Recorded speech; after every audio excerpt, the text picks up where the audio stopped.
ప్రకారము నువ్వు డబ్బులు ఇచ్చి పెట్టుకున్న సోషల్ మీడియా నువ్వు చెప్పిందే రాస్తాడు. నువ్వు చెప్పిందే రాసి నువ్వే చదివిది నిజం అనుకొని భ్రమలకు లోనై ఫేక్ ప్రతిదీ నవీన్ యాదవ్ ఇట్లా మాట్లాడిండు, లేకపోతే బట్టి విక్రమార్క గారు ఆ విధంగా అన్నాడు.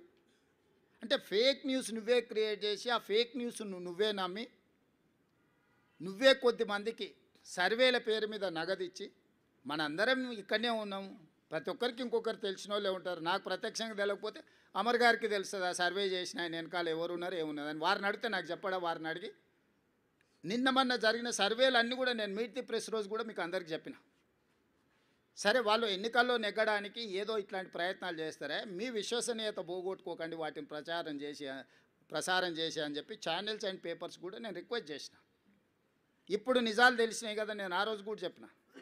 నేను ఈరోజు ప్రత్యేకంగా ప్రెస్ మీట్ పెట్టడానికి మీకోసమే మీట్ ది ప్రెస్ రోజు నేను చెప్పిన బీఆర్ఎస్ ఓడుతుంది, బీజేపీ డిపాజిట్ జప్తు అవుతుందని ఆ రోజు చెప్పిన. మీరు అడిగితే అవునా, ఎగ్జాక్ట్గా అదే జరిగింది కదా.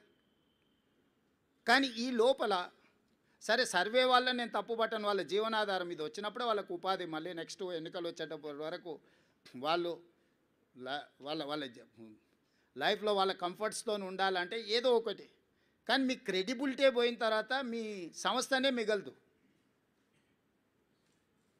పెయిడ్ ఆర్టికల్స్ కోసము, పెయిడ్ న్యూస్ టెలికాస్ట్ కోసము సంస్థలు కూడా వ్యాపార దృక్పథంతో ఇట్లాంటి తప్పుడు ప్రచారాలు చేస్తే ఆ తప్పుడు ప్రచారాలు కొద్ది రోజుల్లో తేటతెల్లమైనప్పుడు వచ్చే సమస్యలను కూడా మీడియా సంస్థలు దృష్టిలో పెట్టుకోవాలి.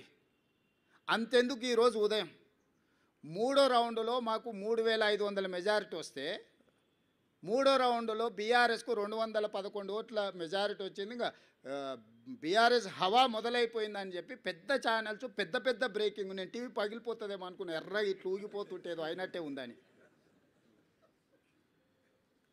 తప్పు ఆ సమాచారం అంటే దబాయిస్తున్నారు ఉల్టారే. మాకు తెలుసా మీకు తెలుసా, మా వాడు లోపల నుంచి పంపిస్తుండని. అంటే ఫలితాలు ఒక పక్కన స్పష్టంగా మొదటి విడత, రెండో విడత, మూడో విడత ఎంతో కొంత కాంగ్రెస్కి అనుకూలంగా ఉన్నప్పుడు కూడా ఇంకా బీఆర్ఎస్ను బతికించాలని ఆ ఛానల్స్ యొక్క ఉత్సాహం అయితే నాకు అర్థం కాలేదు. దయచేసి మిగతా రాష్ట్రంలాగా ఛానల్స్ను కనిపించకుండా చేయాలంటే ఒక నిమిషం పని. పక్క రాష్ట్రంలో కొన్ని ఛానల్స్ లేనే లేవు, అంతో ఇంతో ఇక్కడ ఉన్నాయి. మేము మాకు వ్యతిరేకంగా మీరు వేసినా కూడా ఏమనుకుంటా సరే నడుస్తుందని. కానీ వాస్తవాలు ఒక పక్కన ఎన్నికల కమిషన్ ఇస్తున్న ఫలితాలను కాదని టీవీ ఛానల్స్ ఫలితాలను ఇస్తే ఎట్లా? మీరే ఎన్నికల్ని నిర్వహిస్తారు, మీరే ఎన్నికల ఫలితాలు ప్రకటిస్తారు, మీరే అభ్యర్థులను కూడా గెలిపించి సర్టిఫికేట్ ఇస్తారా అండి? నిన్నగాక మన కామారెడ్డిలో ఒక అమ్మాయి ఎవరో పోయారట, నా కలెక్టర్ వచ్చింది పోస్టింగ్ అని వాళ్ళ ఇంటి వాళ్ళని బ్లఫ్ చేయడానికి.